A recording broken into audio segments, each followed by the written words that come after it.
Welcome into the Fade. I'm Clay Travis, and guess what? I could barely miss a game this weekend. 11-4, white hot, 5-1 in the NFL, 6-3 in the college football. I hope you tapped the vein and respected the picks we bring in now. Todd Furman, get your bets in. We're going to talk about Bears, Steelers, and the look ahead in the NFL and in college football in just a moment. But Furman, what do you think about my white hot nature? I hope you bet all the games I told you to bet. If I bet all the games you've told me to bet over the years, I'd have been bankrupt long before I had enough bullets left in the chamber to fire into this weekend's board. But I do have to give you props when you happen to land your bets. You did call Tennessee's outright upset and what was one of the more entertaining college football games, not only of the weekend, but that we may see the entire SEC schedule. And I'll say one thing. I was a detractor when they brought in Josh Heupel. The returns, at least for year one, have definitely been promising ever since they made the switch from Joe Milton to Hendon Hooker, and we'll see what they're able to accomplish. Not probably pulling off the outright upset this weekend against Georgia, but definitely a bowl game in the future for the Vols this season. No doubt. Or I'll be at that game, by the way. The Outkick bus tour will be at Georgia, Tennessee, and Knoxville this weekend. Should be a lot of fun. Let's go right to the beginning here because I know a lot of people will be watching it. Bears, Steelers. Steelers are out to a 7-point favorite. I'm looking at the latest numbers right now on FanDuel as we speak. You can get your bets in at FanDuel.com/Clay. That is FanDuel.com/Clay, up to $1,000, no risk. 40.5 is the over-under. Steelers -7. 40.5 is the number. What stands out to you, Furman, about tonight's matchup with the Bears on the road against the Steelers? A couple of interesting things in play. We know about how maligned this Bears offense has been. Dead last in terms of points per game, dead last in yards per play effectiveness. And when you look at the offensive line, it's left Justin Fields running for his life. So clearly going into Pittsburgh against this tenacious defensive line, probably not a recipe for success. But at the same time, you do wonder how the Steelers will handle a little bit of prosperity. They, of course, upset the Cleveland Browns last weekend, a win that looks even better in the wake of the Browns' dominant effort yesterday at the hands of the Cincinnati Bengals. But the one thing we've grown accustomed to with Big Ben under center and Mike Tomlin as the head coach is that the Steelers thrive when they're catching points. They aren't exactly great covering numbers in the favorite role. And the last 7 times they've been installed as a favorite, they're 0-7 against the spread. I mean, earlier this season, we saw Pittsburgh fail to find separation against the likes of Geno Smith and the Seattle Seahawks. I do think the Steelers win, but I would not be running to the window to lay more than 7 in this game. I mean, having to win by 8 or more in this particular spot, I could very realistically see this game 21-17, somewhere thereabouts. So it would lean first half under and the Bears plus those generous points. Anybody you like for potential first touchdowns? Any props that stand out to you for Monday night? Yeah, I mean, I think we've seen running quarterbacks offer all sorts of value week in, week out in this particular market. And maybe there's a chance that the Bears are creative on their opening drive with a design quarterback run should they get themselves into the red zone.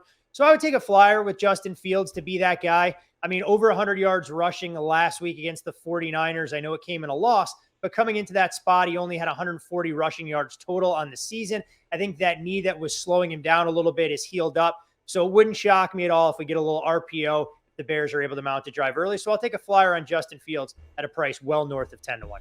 All right, let's do some NFL talk here. How about my Titans last night whipping the Rams? I mean, and this is the storyline. I'm going to talk about this. A dominant offensive effort, Clay. Dominant, all 195 yards. No, you're misstating here what's going on.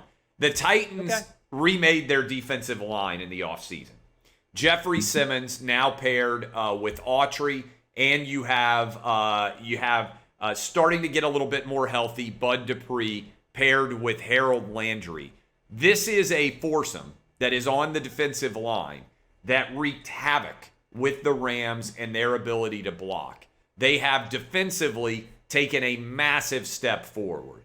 And on the offensive side of the ball, yes, look, A.J. Brown dropped 2 first downs. Should have been easy first down catches. Who knows offensively when they might have put that game away a little bit earlier. But the defense is rounding into shape where the defense is starting to look like, as people get healthier, a top 10 caliber NFL defense. We already know, look, Derrick Henry's going to be, his absence is going to be felt, and we'll see whether they can manufacture some running back performances from Deontay Foreman and Adrian Peterson. But if Julio and A.J. Brown are going to be healthy, This is a offense that has top 10 scoring potential when needed. This is a team sitting at 7-2. If they can get past the Saints, and then obviously they still have 2 games left against the Texans, Furman, this is a team that could be the overall number 1 seed in the AFC. I'm not going to argue that they can be the number 1 overall seed in the AFC. The path is extremely favorable. They've navigated easiest schedule they had, by the way, the most difficult schedule for the first 9 games of the season in the entire of the NFL. The easiest remaining schedule for the remaining 8 of any team in the NFL.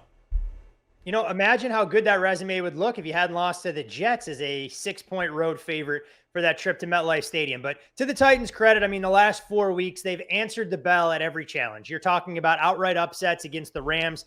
Of course, last night you saw them go on the road, win in Indianapolis. And then in the span of 6 days, they, of course, upended the Chiefs in dominant fashion and held on against the Buffalo Bills with that late goal line stand. So defensively, I agree. This defensive line has really come together. We knew this was an area of concern coming into the year. And my assessment of the Titans on the whole was that, hey, look, as long as this defense didn't fall further towards rock bottom like we saw last year, the only way that they could go would be up. And it's reaping the benefits right now. Clearly, they created 2 short fields. You had that pick 6 and a 2-yard touchdown drive, which allowed them to play on their front foot against the Rams team that really had no answers in protection to try and keep Matthew Stafford upright. I think he was sacked a total of 5 times, and you're talking about a quarterback who came into that game with a bad back. So not going to just be a detractor by any stretch of the imagination there. Let's see how the Titans look offensively going forward, though, because if you do want to be a true bona fide number 1 seed in the AFC and look every bit the part, like you said, they're going to have to figure out what their rushing game identity is like without Derrick Henry. We know none of those guys that they currently have on their roster are going to be able to replicate it. But I think Ryan Tannehill is still using play action. If they can keep A.J. Brown and Julio Jones out there, will definitely set them up nicely. From a betting perspective, though, I don't think you're going to have a whole lot of value betting on this team. And the reason I say that, when you look at their 7-2 record, there's still a net negative yards per play metric, which is unheard of for a team through 9 games. So let's see if there's a little bit of regression in how things look. But through 9 games, they've definitely looked apart, and I think the defense will continue to get better and put you guys in the driver's seat for that potential number 1 overall seed in the AFC. All right, let's look ahead a little bit. I know it's early. We've got the game tonight, like we were talking about, the Bears-Steelers. Let's consider what's going on right now in the NFL going forward.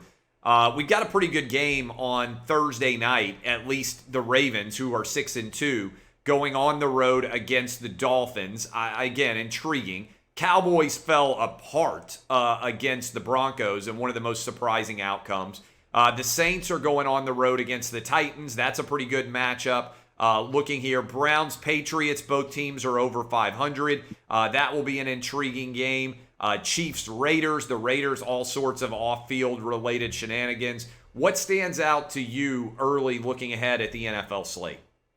I think the Browns-Patriots game is fascinating for a variety of reasons, because we all started to worry about Cleveland. This was a team picked by many to get out of the AFC before the season started. They've dealt with a rash of injuries. They were anemic offensively, the Odell Beckham Jr. drama, what have you. They come out and they put together their most complete performance, both on the offensive and defensive side of the ball yesterday, and remind us why this can be a team and a force to be reckoned with if they get back to their DNA, which is running the football, leaning on Myles Garrett and company to apply pressure, and getting healthy in the secondary. Denzel Ward makes such a difference. As far as the Patriots, I mean, they're figuring things out little by little. The defense looks to be probably the strength of this team, and offense with Mac Jones at the helm, more of a caretaker group, but they are establishing a ground game. We saw Ramondre Stevenson get involved. We know what Damian Harris can do. And I think the Patriots are an intriguing team, especially given some of the struggles from the Buffalo Bills. So for me, that's a game that I definitely want to keep tabs on. You mentioned the Dallas Cowboys. That was probably the most enigmatic and disappointing performance of the entire week, getting down by 30 points to the Denver Broncos despite being a 10-point favorite. Yes, the score looked a little bit closer on final inspection with Dallas getting points in garbage time, but this game clearly means a little bit more as well for the Cowboys defensive coordinator Dan Quinn going up against his old team. The Falcons, oddly enough, if the season ended today, I believe would be the 7th seed in the NFC. So credit to them and what Arthur Smith has kind of cobbled together. But I think Dallas could break out in a big, big way. I think Atlanta's defense leaves a lot to be desired. You know, they tried to do everything they could to give that game away last weekend. And then when you look at, Sunday night right here in my backyard, you talked about a Raiders team in turmoil. You're cutting ties with another first round draft pick in Damon Arnett, who, had a checkered past to begin with. I'm surprised he's lasted on the roster this long against the Kansas City Chiefs team that still continues to struggle offensively, but has quietly played a lot better on the defensive side of the ball over the last couple of weeks. So Kansas City, I think if they can get it figured out offensively, and there's no reason to believe they won't, and the defense trends in the right direction, still going to have a big hand in what goes on in the AFC, determining who can punch their ticket to Los Angeles. College football, Thursday night should be an entertaining one. UNC Pitt. There's some games out there. I'm just going to kind of run through them. I'll have my picks up on Wednesday. Mississippi State at Auburn, intriguing. Georgia at Tennessee, as I mentioned, will be there with the Outkick tailgate tour. The last chance, I would say, to the extent that there's a chance at all, that anybody in the regular season could give Georgia a little bit of a run. You've got Texas A&M going up against Ole Miss, NC State, Wake Forest. A lot of interesting games that maybe you didn't think would be interesting coming into the season. What stands out at you, Furman? Well, I think the game going on between Texas A&M and Ole Miss is the game that I want to see unfold, because you have an offense that's been extremely dynamic all season long at Ole Miss. But I think what also gets lost on people is how much this Ole Miss offense leans on its ground game above all else. But all expectations and signs point to Ole Miss being healthier at the skill positions this week than they've been over the last handful of weeks. I think they were pretty fortunate to get to the window with a cover against Liberty on Saturday. It was more Malik Willis with brain cramps every time Liberty had a chance to find a way into the back door. But in comes Texas A&M, and you can make the case that other than Georgia, this is the second best defense in the entire country. We'll put them in the same vein as the Wisconsin Badgers.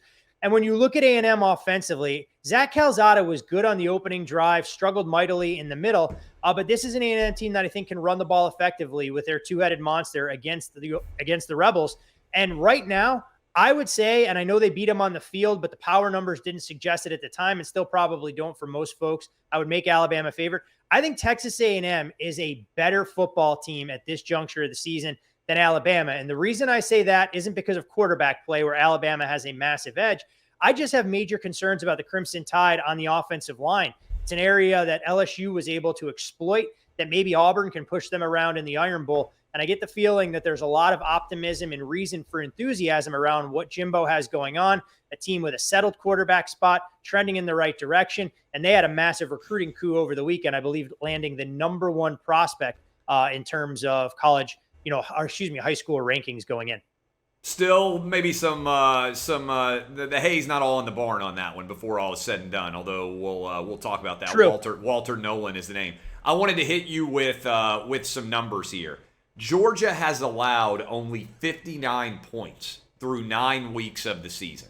Putting that into perspective, that's the fewest number of points that I believe has been allowed, at least in terms of nobody scoring 14 or more, going all the way back to Alabama 1992. Georgia 59. Ohio, I wanted to compare them to the other top 5, at least in the committee's rankings on this past Tuesday. Georgia's given up 59. Ohio State's given up 171. Then you've got Bama at 179, Oregon at 202, and Michigan State at 204. Which leads me to this question. Are we underrating how dominant this Georgia defense has been, particularly when you consider the era that we're in right now, when points seem to rain down with wild abandon on a regular basis, except Georgia is playing defense like it's the 1970s or 80s? I mean, the way that Georgia can come at you in waves along the defensive line is incredible. I mean, what they've built there is a stockpile of NFL caliber talent. And for a lot of teams, they get overwhelmed in the trenches. And you watch them week in, week out, it's impossible to move the football against them. Now, because there's always a little bit of noise in the numbers, and I don't want to take anything away from what Georgia's been able to accomplish for a lot of the reasons that you outlined, talking about the era of college football we're in and everything else. But you go through this slate of opponents that Georgia's faced, and you try and find the most dynamic offense that they've gone against. Clemson, we've seen them struggle week in, week out. Even back then, they didn't know exactly what they had for skill position talent. UAB, sure, it's a nice Conference USA program, but they don't have NFL caliber athletes.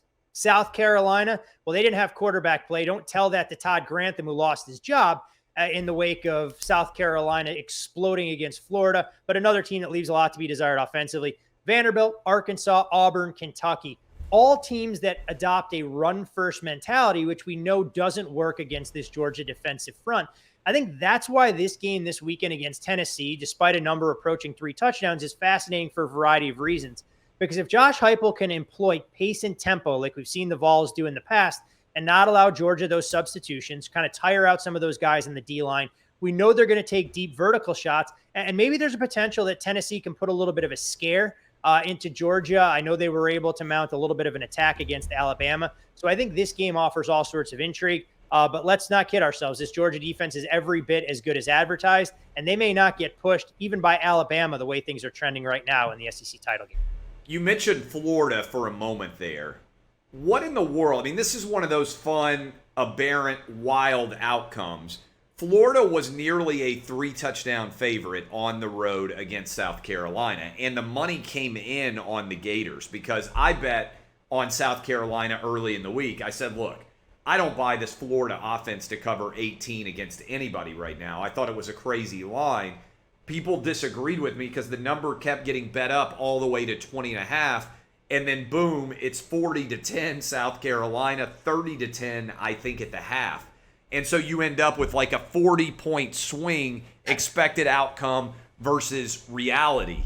What happened in that game? What did people expect to see? And how in the world do you value Florida going forward, given that Grantham's just been fired along with their offensive line coach? Things have come undone for Dan Mullen and the Gators. Oh, there's no doubt that things are completely off the rails in Gainesville. And what was the story I read that Anthony Richardson hurt his knee dancing in the team hotel? I don't remember if it was the Friday going into this game or the Friday the previous week. So clearly this is a Florida team right now. When you look at their upcoming schedule, yes, they're going to get bowl eligible, but kind of scary that they're 4-5 through the first 9 games. And you mentioned it. They did take money from 17.5 up to 20. South Carolina hit them in the mouth. And this was obviously the signature win of the early portion of Shane Beamer's returns in Columbia. And this isn't the first time that Florida has lost outright as a double-digit favorite. They did it a couple weeks ago against LSU. So you begin to wonder if Dan Mullen has lost the team. You talk about firing a defensive coordinator. I think Mullen has 1 year left on his contract. Is this a relationship with the university that's going to stick? We know the close-knit ties between the AD and Mullen. I mean, these guys have been together since their days at Mississippi State. So I'm not sure if Mullen takes a job at the next level or how this relationship ultimately plays out. But clearly when you see the way that the SEC East isn't just a 2-horse race anymore with Georgia and Florida, if Tennessee is on the upswing, the same thing as Kentucky, you begin to worry if you're a Florida Gators fan in terms of what it's going to take to try and resurrect this program and get them back to playing for national championships or something along those lines. I mean, at one point this year, Clay, I talked about Florida potentially being a dark horse national champion and after their close loss at home to Alabama. I couldn't have been more wrong with my assessment, but I didn't think the quarterback play would be this bad. I didn't think the defense would completely fall apart. But here we are with games against Samford, Missouri, and Florida State to close it out, where if they were upset by Missouri and Florida State, you could be talking about Florida finishing 5-7, a scenario I don't think is plausible. But Florida fans don't pride themselves playing bowl games, somewhere between December 26th and December 29th. No doubt. And by the way, as it pertains to Florida and kind of looking forward, do you think there's interest in Dan Mullen at the NFL? And the reason why I ask is we know Cliff Kingsbury got fired by Texas Tech and then went in and took over at Arizona. And actually, it's been a great move for the Cardinals. Right now, they're the number 1 team in the NFC and would have home field advantage throughout. He drafted Kyler Murray. His skill set fit better in the NFL than maybe it did in college. How would you assess here? Do you think there's real NFL interest in Dan Mullen, or is this a situation where Florida and Dan Mullen may want to get divorced, but neither side has really great options, so they come back for another year? It's a good question because the one thing we've known about Dan Mullen as far as his personality, it's always been a little bit quirky. That's why initially everyone said it could be a good fit in Mississippi State, where they do things a little bit differently sometimes than the rest of the SEC, and he could go after a different style athlete to try and get him to fit in the system. You look at what Dan Mullen has done at the quarterback position. I mean, he was Dak Prescott's head coach in Starkville. He turned Kyle Trask into an NFL draft pick. So there is a little bit of that allure at the next level that Dan Mullen, if put in the right lane as an offensive mastermind, can really do some things. Have I seen enough over the last couple of years that if I'm a floundering franchise in the NFL that I want to make him my head coach? That's probably a leap of faith. But at the same time, you're right. I mean, when does Florida decide, all right, enough is enough? You haven't been able to identify a defensive coordinator and figure things out on that side of the ball. We expect to be a perennial top 10 team.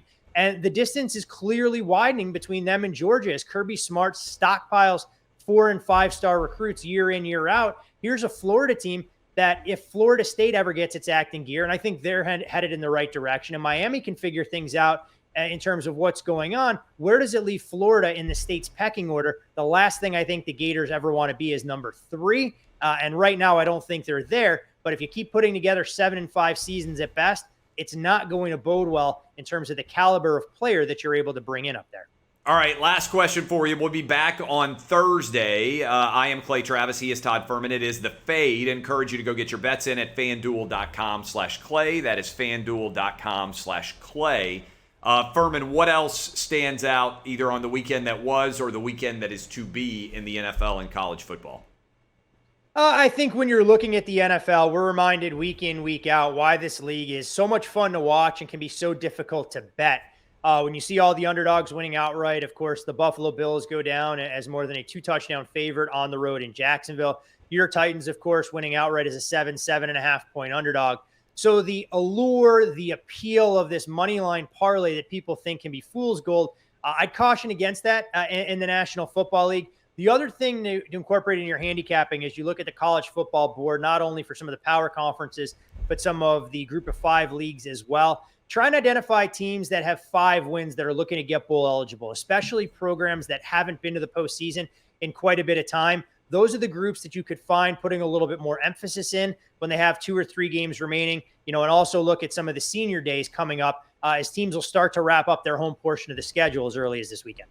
Good stuff, Furman. We'll talk to you on Thursday. In the meantime, you can follow Todd Furman at Todd Furman. You can follow me at Clay Travis. This has been The Fade on Outkick.